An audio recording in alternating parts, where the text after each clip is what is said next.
दोस्तों आज हम बात करेंगे भारत के सबसे कम उम्र के छोटे सीरियल किलर अमरजीत सादा की सच्ची कहानी पर आधारित अमरजीत सादा की कहानी जिसने कई लोगों के रोंगटे खड़े कर दिए।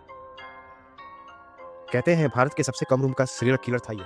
साल 2006 बेगूसराय बिहार, एक छोटा सा गांव मुजहरी टोला जो दिखने में आम गांव की तरह था, मगर यहीं से शुरू हुई भारत के सबसे कम उम्र के सीरियल किलर की खौफनाक कहानी। अमरजीत सादा, उम्र मात्र 8 वर्ष, एक मासूम चेहरा, शांत नजर आने वाला बच्चा, लेकिन उसके अंदर छिपा था एक शैतान, एक ऐसा राक्षस जो अपने ही हाथों से 3 बच्चों की हत्या कर चुका था, और वो भी मुस्कुराते हुए। अमरजीत की अपनी बहन जो केवल 6 महीने की थी, घर के पास ही सो रही थी, एक दिन अचानक से गायब हो गई। एक कहानी है पहली हत्या साल 2005 की, जब इसकी उम्र सिर्फ 7 साल थी।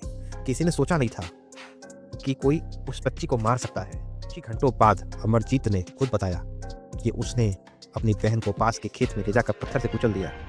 ना उसके चेहरे पे कोई शिकवा था, ना कोई गिलन। हंसता हुआ बोला, मैंने मार डाला। पर परिवार ने ये बात छुपा ली, क्योंकि घर का इकलौता बेटा था और घर की बदनामी हो जाती। यही वारदात दूसरी हत्या की ओर पहुंची। साल था 2005 का अंत। अमरजीत की फुफेरी बहन उम्र 6 महीने अमरजीत के साथ खेल रही थी। माँ थोड़ी देर के लिए पानी भरने गई और जब लौटी तो बच्ची नहीं थी। माँ ने इधर उधर ढूंढा पर उसे पता नहीं चला कि क्या कहाँ गई उसकी बेटी। इस बार भी पैटर्न वही था, खेत में ले जाकर उसे मार डाला। लेकिन परिवार ने फिर से चुप्पी साध ली। वो मान चुके थे कि कहीं ना कहीं उनका बच्चा मानसिक रूप से बीमार है। पर अंत में तीसरी एक और कहानी, सबसे चौंकाने वाली घटना। साल 2006, महीना जून, स्थान वही मुसहरी टोला बेगूसराय। गांव की एक महिला कायामती देवी अपनी 6 महीने की बच्ची खुशी को गांव के ही आंगनबाड़ी केंद्र में छोड़कर पास ही काम से गई। जब वो लौटी तो खुशी गायब थी। गांव में हड़कंप मच गया। शक की सुई अमरजीत पर गई, क्योंकि पिछली 2 घटनाओं में भी वो आखिरी बार बच्चों के पास देखा गया था। गाँव वालों ने अमरजीत को पकड़ा और उसे पूछताछ की। इस बार तो ना उसकी मम्मी थे ना उसके पापा उसको बचाने के लिए। पर जब उसने अपना मुंह खोला तो उसने सबको हिला दिया। हाँ, मैंने मारा है, मुझे अच्छा लगता है। उसने बताया कि खुशी को वो पास की झाड़ियों में ले गया, फिर उसे पत्थरों से मार डाला। इसी घटना के बीच पुलिस को बुलाया गया। पुलिस ने जांच और गिरफ्तारी के आदेश दिए। 2006 अमरजीत सादा की उम्र 8 साल थी। वो भारतीय कानून के तहत बाल अपराधी बन चुका था।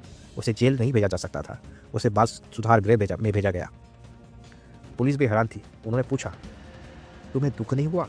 उसका जवाब था, नहीं, मुझे मजा आया, मैं फिर करूंगा।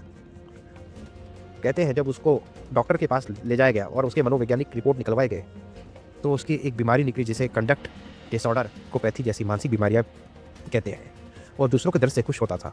उसे कोई पछतावा या डर नहीं था। 2013 में ही अमरजीत 18 साल का हो चुका था और कानूनन रूप से उसकी रिहाई की खबर भी आ गई। अब उसकी नई पहचान, नया नाम कोई नहीं जानता। आज वो कहाँ पर है? क्या वो अब भी हमारे बीच में है? एक बच्चा जो खेल खेल में मार देता था, जिसकी मुस्कान के पीछे छुपी थी मौत, जो कहता था मुझे अच्छा लगता है, आज वो कहीं हमारे आसपास है। शायद एक नए नाम से, शायद किसी और गांव में, या शायद आपके शहर, आपके बाजू वाले घर में। दोस्तों, अंता आप बताइएगा क्या आपको ये कहानी कैसी लगी, और ऐसी की और कहानियों के लिए हमारे चैनल को सब्सक्राइब करें, लाइक करें। धन्यवाद।